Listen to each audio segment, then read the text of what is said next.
What's going on, everyone? Binary Tech Labs back again. And I have been wanting to make this video since first seeing it on a YouTuber's channel, which I won't try to pronounce because I'll completely butcher it. But it is linked below if you want to check it out. I've also seen a few other channels making content on this, which comes from a GitHub repository called AI on the Edge. Artificial intelligence and machine learning are used to automate the reading of a water meter, but it could be any form of meter. The best part is we can integrate it with Home Assistant, which, aside from my laziness, is a fantastic means of aggregating data to analyze consumption. So let's get right into it.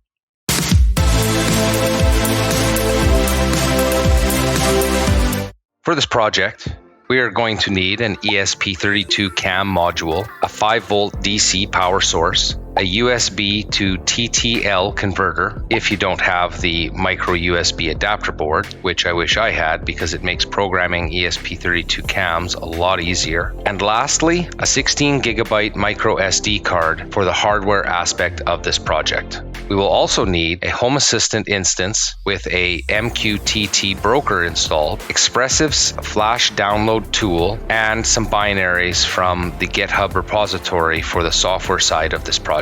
I've included the hardware and software links below, but keep in mind that you won't need the USB to TTL converter if you purchase the ESP32 CAM with the micro USB adapter board. Please note that I include a link to the Thingiverse model that I think is best because it is modular. You can alter the model to fit your needs and either print it yourself or have it produced for you if you don't have a 3D printer. But I didn't do either because, for one, I don't have a 3D printer, and two, I figured I could save some money and plastic by making the housing out of cardboard. So that's what I did. Alright, before we move on to flashing our ESP32 CAM, there is one thing to mention. When you do get the CAM, you will have to remove the glue that holds the lens in place here, which I did on mine. I just used a utility knife and slowly removed the glue from that section until I could make the focus adjustments for the camera. So we have three options for flashing the ESP32 CAM, as it is stated here in the installation documentation. The first method is to do it directly in Python. The second is to use Expressive's flash download tool for Windows. And the third way is to do it directly in Platform.io, although this requires installing the entire Expressive development chain. I won't be covering how to use Expressive's flash download tool because I am a Linux user. I know I could create a virtual machine and run the flash download tool inside of that, but that's more work for a GUI than I'd care to do. And I won't be displaying how to do it in Platform.io either.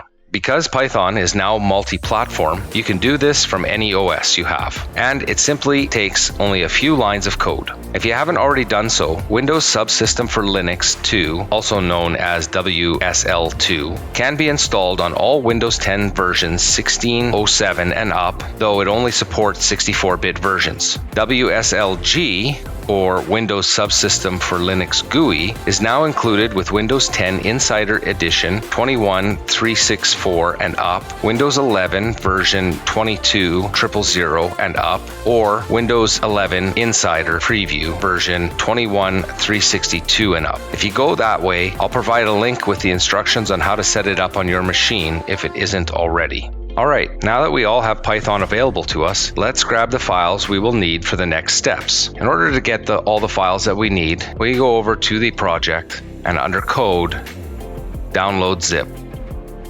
And that will grab all the files that we're going to need. Specifically, we're looking for in the firmware, these binary files, bootloader, firmware, and partitions. And in the SD card, we require this whole image of the SD card.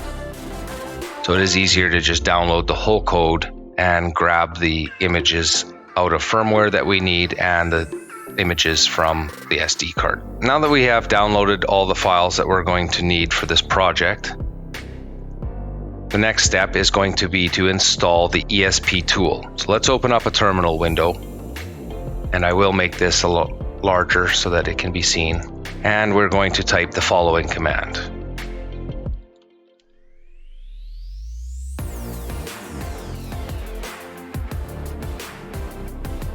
We can see that for me it's already installed, but for you it'll go ahead, if you haven't installed it already, and download and install it.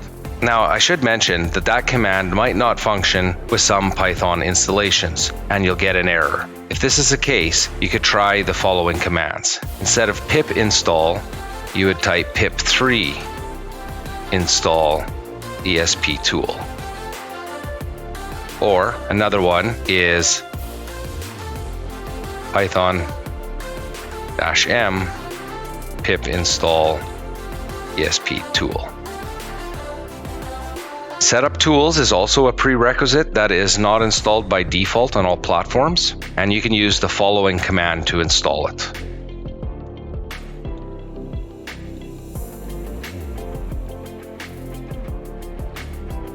And you can see as well, mine is installed. Yours may not be installed, and it'll just run through the install process.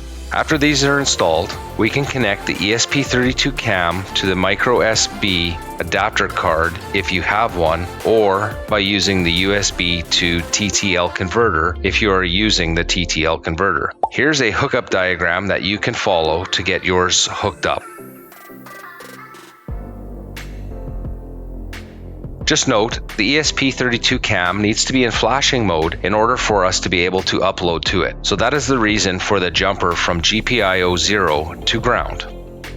Alright, with the ESP32 cam plugged in and all wired up, we can now complete the following two instructions once everything is connected. You may need to add a 3 to the end of the Python command as we saw a little earlier, and you must be in the same directory as the bin files. You will need to know the COM port for your device if it does not auto-detect it. To scan for the COM port, I usually use other software such as Arduino or Raspberry Pi Imager. It's a useful little trick to figure out what the COM port that you're using is.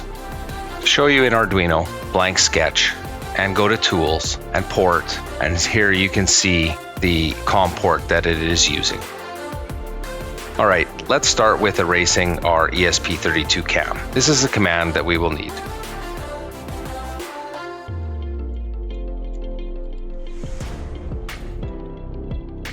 Here we'll define the chip, which is an ESP32. Now this should attempt to auto-detect our COM port.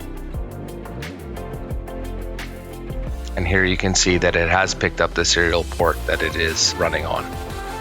Perfect, it has been erased. Next,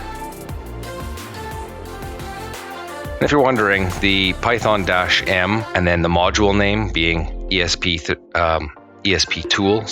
that I'm using is just simply permits the module, which is the esptool, to be run as an executable file. So again, we will define the chip, which is an ESP32.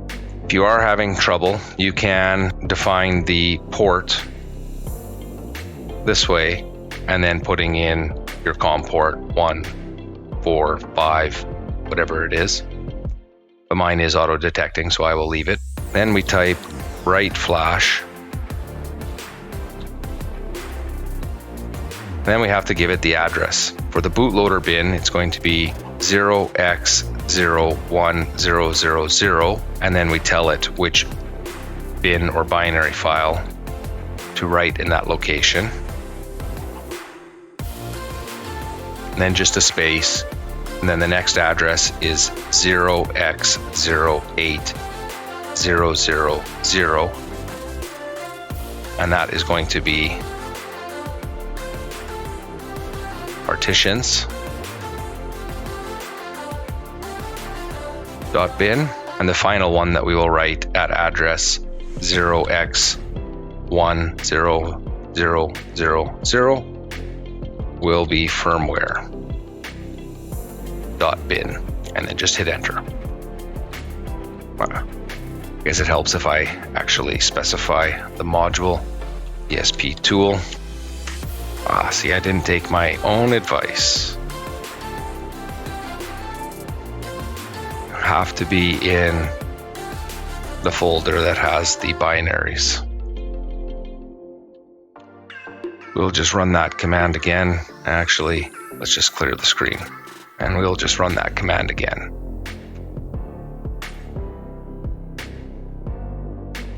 This might take some time, so just be patient, and once it's complete, I will bring the video back. If If yours is sitting here under connecting and not connecting to your ESP, you probably just need to do a restart. So I am going to kill this and I will restart the ESP and we will just run that again.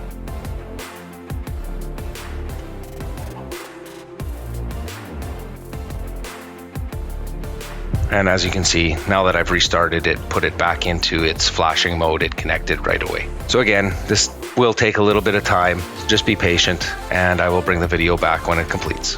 All right, if everything went well, we can unplug the ESP32 cam and continue on to the next step, which is going to be to prepare the SD card. If it didn't go well, the most common cause, as we saw, is that the ESP32 cam is not in flashing mode. So double check your connections and try to unplug and replug in the ESP32 cam and try again. But as we can see here, it did program correctly. So now we can just unplug the ESP32 and move on to our SD card. So the first thing we're going to do after we put our SD card in is we're going to make sure that it has an MBR or master boot record partition formatted as FAT32. So we will open up our partitions. And we are going to select our card. We can see that the contents of this card are already FAT32. And the partitioning is a MBR or master boot record. Perfect.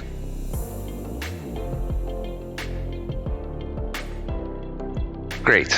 With our card formatted correctly, we can go ahead and copy the contents we downloaded to it now.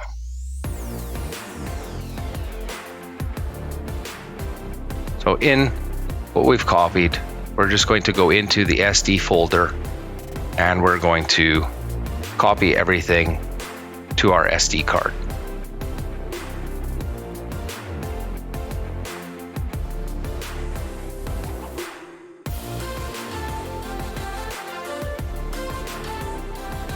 And then the next step is we're going to edit this wlan.ini to include our Wi-Fi SSID and password. Okay, so we are going to edit this file.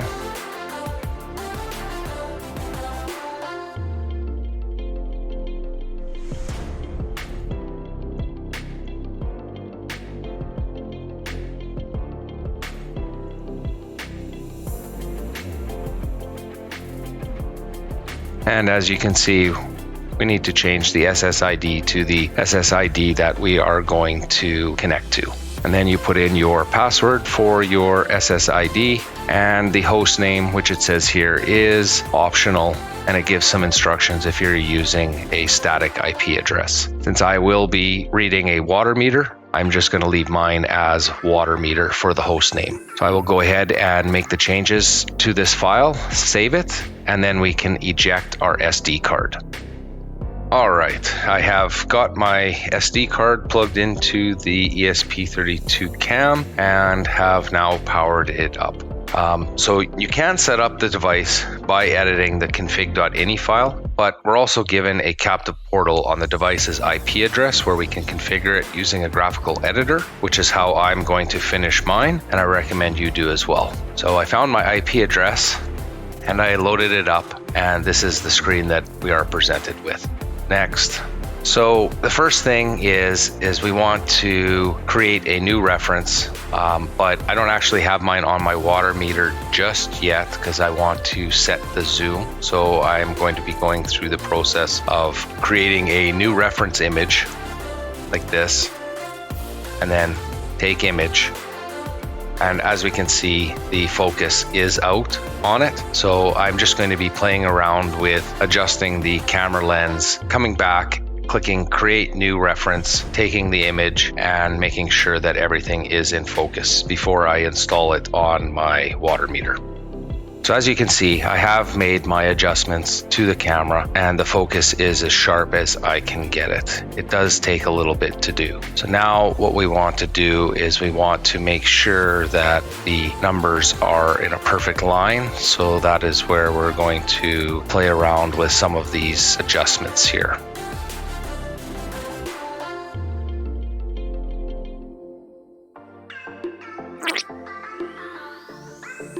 Okay, I like it there. You can also play around with the LED intensity. I brought mine down to 9 from 50. And at this point, I'm just going to leave it as is. And now that I'm happy with that image, I just hit update reference image. And are you sure? Yes. Okay. Now we just hit next. And now it is looking for references on the meter. If you don't have very many references on the meter, like I'll use this image here, you can put stickers on the meter so that it will always center itself on those. And I will update reference 0. And for reference 1, let's try to pick out the 25. Update that reference. And then hit next. And now we're going to do our digits. So as you can see, we have 6 digits total. So for digit 1, we will go over here. And you want to try to be as precise as possible. Now, unfortunately, you cannot move it, but you can adjust the X and Y down here and adjust what you need.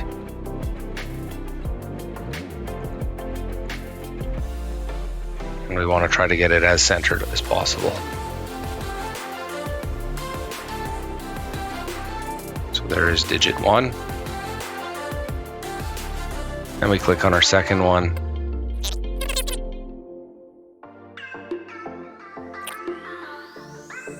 And we go to digit 3.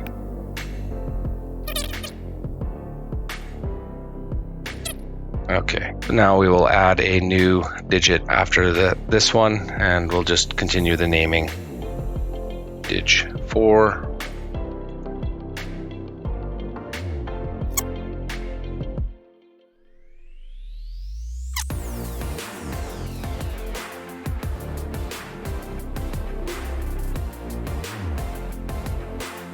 Then click next. I don't have any of the analog on my water meter. I'll just uncheck that. There is none. Click next.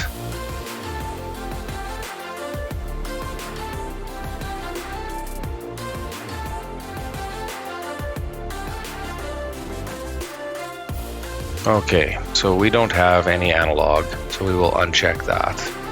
Okay. Allow negative rates, false. No, we don't want negative rates. I'm just going through these settings here. I guess what's important is the MQTT. Okay, so we will add our MQTT, which is our Home Assistant IP address and the default port of 1883. The main topic is going to be water meter.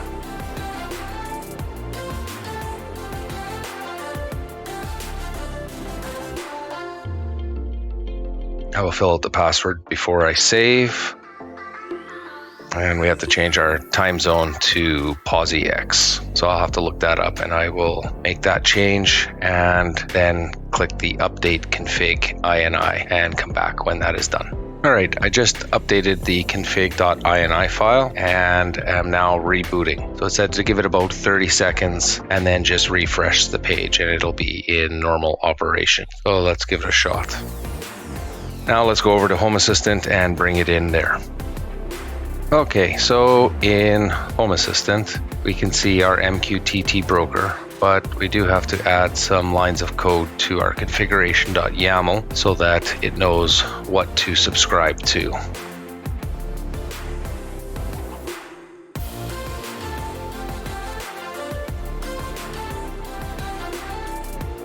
So because we can't have duplicate, I'll just take this out. And my spacing is out, so I have to shift all of this spacing.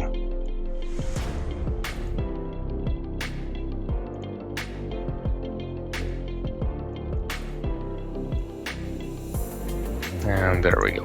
So this is just to show you that what I was talking about, the this topic that we put in was water meter, and then main, and then value. You can put in some other things like what you're paying for your rate and a timestamp, but I don't care about those, so I'll probably end up just deleting them, but I'll leave them in this video for now. And same thing here. And now that we have those in there, we can save and restart Home Assistant.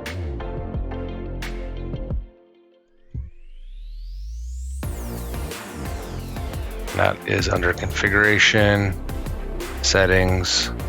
Check the configuration because we did change it. It's valid, and we'll restart. And then it should pick up our water meter through MQTT. Okay, let's see. It is still not seeing it.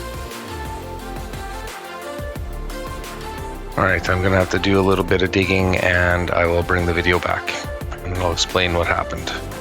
All right, well, I guess what the problem really was is that I didn't wait long enough for it to publish the first topic. I had it set to 5 minutes. I did change it down to 3 minutes.